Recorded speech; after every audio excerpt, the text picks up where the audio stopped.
Okay, so we're going to take a look at the gameplay performance of the Surface Pro 3 in Half-Life 2 Deathmatch. The only thing I've done is change the resolution to match the Surface's resolution. So this is full resolution, default settings. And let's go ahead and see what this looks like.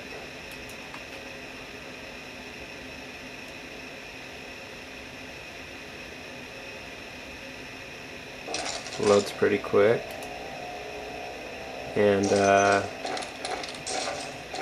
wow, that's running pretty good actually. It's not bad at all. Let's turn on the frame rate counter, and I know that's incredibly teeny on the screen up there, but we're looking at 50 frames a second right now, full screen. 50, 60 frames a second. I'll try to mess some stuff up. Still doing pretty dang good. Everything is running quite smoothly. I'm actually pretty impressed. That brought the frame rate down in this area to 30 frames a second for a split second. I'm going to run it long enough to see if it will actually throttle, because this is actually running quite well. Still running at 50 frames a second. Okay, dips into the 25s.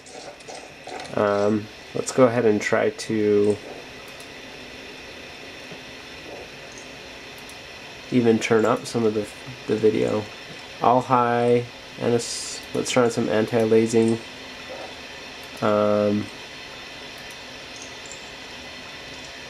I'll turn on the motion blur and high dynamic range. See how that looks.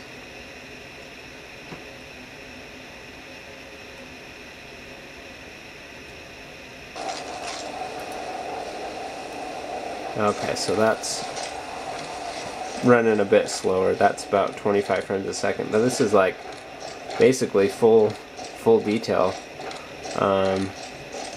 So that's probably not playable. Well, playable, but not ideal. So we're dipping into the 20s here. But that's pretty astounding at the full resolution of the Surface, the 1440p. That's pretty good. So that's our high resolution test. Let's bump it down now. Let's bump this down to something like 1280 by 768. And see what it looks like then. Because, I mean, gaming this resolution is, you know, that high resolution is not necessary, I would say. So bumping it down to like a 720p resolution, which on this small screen is actually not bad at all. And it's other than that, it's like all high details, and it's running pretty smoothly at 60 frames a second, so that's pretty nice. So that's been our Half-Life 2 Deathmatch test on the Surface Pro 3. In terms of thermal throttling, I can feel the fans ramped up, and it's as hot as it ever gets. I mean, which is not hotter than you can actually touch. That's fine to touch on there. And it's still playing really well, so I imagine it's throttling a little bit here, but still a really good gameplay experience. So, pretty impressive.